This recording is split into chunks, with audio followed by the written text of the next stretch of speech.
GB News first launched back in June 2021 and managed to run smoothly without any breaches of Ofcom's broadcasting rules. However, Mark Steyn resigned from the broadcasting company after suffering 2 heart attacks and breaching the broadcast code. Ofcom has since released their full findings into the investigation and claimed they found Mark Steyn's comments materially misleading. The breach initially came from an episode of the Mark Steyn program which aired on April 21, 2022. Mark resigned from the show shortly after and released a statement which said, "I remember we had a little Ofcom back and forth about 10 minutes before I went on air a couple of months back. And my final words about the so-called compliance officer, he was Ofcom's BH. Well, Ofcom's BH has managed to have his revenge now. This is the final point I'll make on this, to the extent that the presenter and the US producers do not incorporate Ofcom regulatory input into an edition of the program, this shall be considered a material breach of this agreement. So the whole thing is, I suppose I'm on the hook there for Ofcom fines. This is an important point.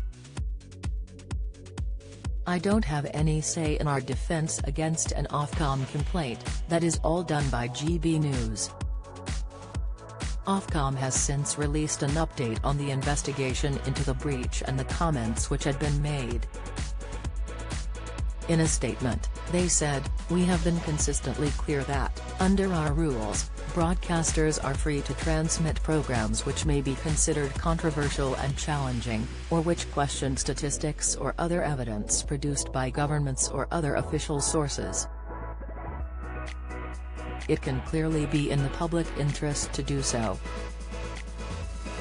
However, with this editorial freedom comes an obligation to ensure that, when portraying factual matters, audiences are not materially misled."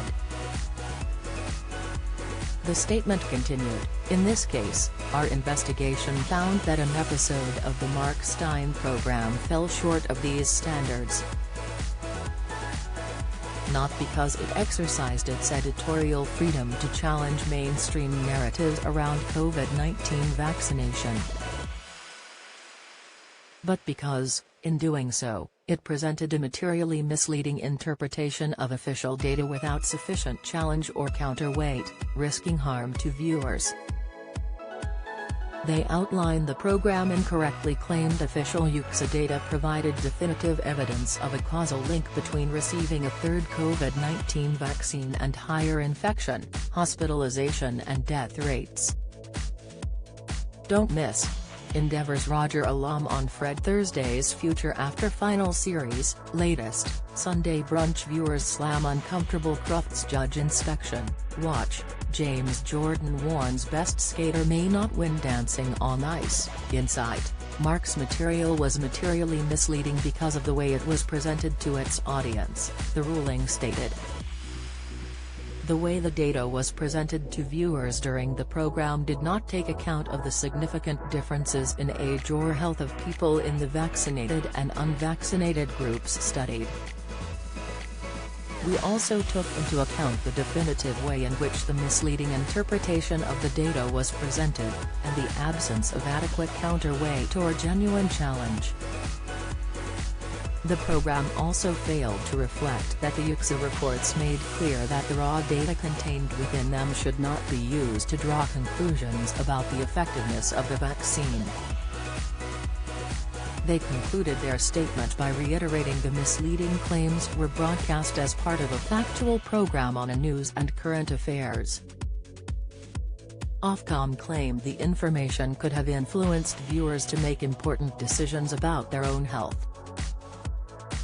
We concluded that the program was potentially harmful and materially misleading, in breach of Rule 2 of the Broadcasting Code, they said. The statements which initially sparked the investigation received more than 3,400 complaints about the GB News presenter, despite it only being the first breach.